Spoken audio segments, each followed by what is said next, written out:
Hey guys, today we're going to look deeper into the building of a TBEAR argument. This is a writing style to help get your point across, back up your claim with evidence, and use analysis to drive your point home. You start with your topic sentence. This is the claim of your argument. You start with the topic sentence to give your readers a clear idea of exactly what your point is. You're writing a response to a question or a prompt, and you're using your topic sentence as a way to let your readers know exactly what you know the answer to be. Be clear, be brief, be specific. Pick a claim that you will stand by and defend for the rest of your writing. Give the reader enough detail to understand the claim without getting into the argument yet. If your teacher is grading you on how persuasive your argument is, you have to start with a clear, understandable topic sentence with a clear claim. If you don't, you could have great background, great evidence, great analysis even, but without a clear topic sentence expressing your claim, you're going to score poorly. All that great stuff is meaningless unless you have a topic sentence. One key part of any effective answer is embedding the question in your response. You should embed your prompt into your topic sentence. Embedding means to put something into something else. It's going to look like this. If your prompt is, what kind of breakfast is a good choice before the school day? Don't answer, the best is cereal. That doesn't help your reader know what you're talking about. Pretend the reader doesn't even know the question. You will make sure they know the question by embedding it into your topic sentence. Try this. Cereal is a good breakfast choice before school. You have included all of the details from the prompt and your answer. You could include a small detail about your reasoning, but be careful to not overwhelm your reader with too much too soon. Don't say, cereal is a good breakfast choice before school because it has healthy whole grains and nutritious vitamins. That's too much. Try this. Cereal is a good breakfast choice before school because it is healthy. Background. The second part of your TBEAR argument is the background. The topic sentence was the introduction to your argument. Its purpose is to tell the readers exactly what your point is. You're writing in response to the prompt, so look for any key terms or systems that the prompt refers to. Define those terms in the background information. Explain those systems in the background information. What is it the reader needs to understand before moving forward with the argument? If your prompt asks what was one reason for the fall of the Roman Empire, then your background should tell what the Roman Empire was. If your claim says that one reason for the fall of the Roman Empire was a failure to enforce conscription, then your background information should define what conscription is. That's enough for now.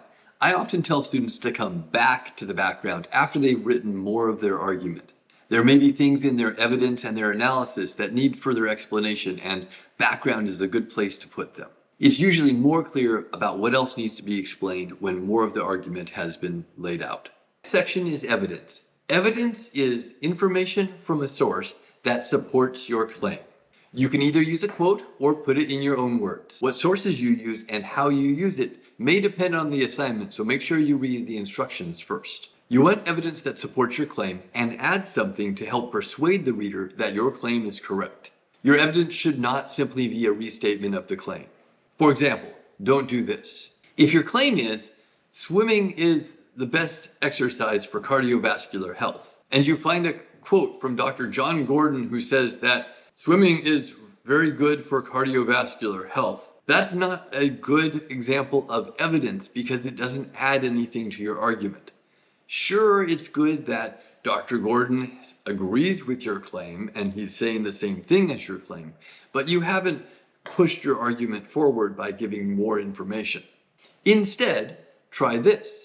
Swimming works the heart and lungs, training the body to use oxygen more efficiently, which results in lowered resting heart rate and breathing rate. Cited by Gordon. Evidence is more than repeating the claim. Also, you want to frame your evidence and cite your source. So if your evidence looks like this, serfs and their descendants were tied to the manor. They could not be sold or move away. Try framing it to look like this. The feudal system was oppressive on serfs. Serfs and their descendants were tied to the manor. They could not be sold or move away. By pairing it with a sentence that describes the point of the quote, you have made your evidence more meaningful. Here is another example. 145,000 Christians from Europe, 145,000 Crusaders from Western Europe fought in the First Crusade. 25,000 German Crusaders fought in the Sixth Crusade. Without context, this is bewildering. What do these numbers mean? Why are you telling me numbers? Try this. The First Crusade was very popular. 145,000 Crusaders from Western Europe fought in the First Crusade. However, not all Crusades were popular. Only 25,000 German Crusaders fought in the Sixth Crusade. That's a lot fewer Crusaders. Finally, with evidence, it is always important to cite your source. Look to the assignment instructions on how to do this. It will vary depending on the teacher, the assignment, and the grade level. You could put it into your writing like this.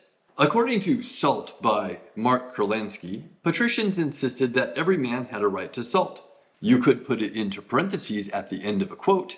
Patricians insisted that every man had a right to salt. Notice that we're putting Kurlansky in parentheses at the end of the citation. Putting your source in parentheses is the shortest, quickest way to cite your source. Try to do the parentheses thing as much as possible. The more you quote evidence, the more you will find that putting the author and the title into the writing is not very efficient. Also, neither one of these citations is a proper citation alone. You should have a works cited page in addition to this. That's a separate page that has details about the source, including the author, the title, the publisher, the publication location, and the date. Finally, we come to analysis. And analysis is by far the hardest part of persuasive writing. But to be effective, you have to have three things in your analysis. First, refer to the evidence. Remind the reader what the evidence is and summarize what it means. Second, connect the evidence to your claim. How does the evidence support the topic sentence? Finally, extend your conclusion. Show your thinking. Explain consequences out to multiple steps. Okay. Part 1, referring to the evidence. You just mentioned your evidence, now summarize it. What does it mean? You just mentioned the evidence, now summarize it. What does it mean? That was your evidence. Here is the summary. Some crusades had more people, some had less. Part 2 of the analysis, connect the evidence to your claim. If your claim was not all crusades were popular, then say, some crusades were more popular than others. See how I used the word popular? Make sure you repeat any key language that you have in your claim. Repeat that in your analysis to make sure that it's clear how they are connected. Finally, extend the analysis. Tell the reader what conclusions you can come to using this evidence. Like this. Different crusades happened in different years and had different numbers of people joining them. The First Crusade had the most, and the Sixth Crusade had the least. Being popular means that a lot of people want to go on a crusade. If not a lot of people went on the Sixth Crusade, it wasn't popular. If more people went, then it would have been. Here's another example. If the claim is, the legislative branch is the most important branch of the United States government, and your evidence is, the legislative branch makes all laws, declares war, regulates interstate and foreign commerce, and controls taxing and spending policies, your analysis is going to start with a summary of the evidence. The legislative branch makes rules for the country. I didn't need to summarize everything. I'm just summarizing the part of the evidence that supports my claim. Then I connect the evidence to the claim. Making laws for the country is the most important task a branch of government could do. Laws are rules that keep order. Then you extend the analysis, take it further. If no laws existed, then people would do whatever they wanted and there would be no justice. If there was no justice, people would get hurt and have no faith in the government to protect them from other people. Do you see how it's extended? It imagines what life would be like without the legislative branch, looking for the big picture of what the small details mean. That's what analysis is. You are looking at the big picture. Your evidence is a small detail. You might have several pieces of evidence and they are all small details. Your analysis is taking those details, showing what conclusions that evidence leads to.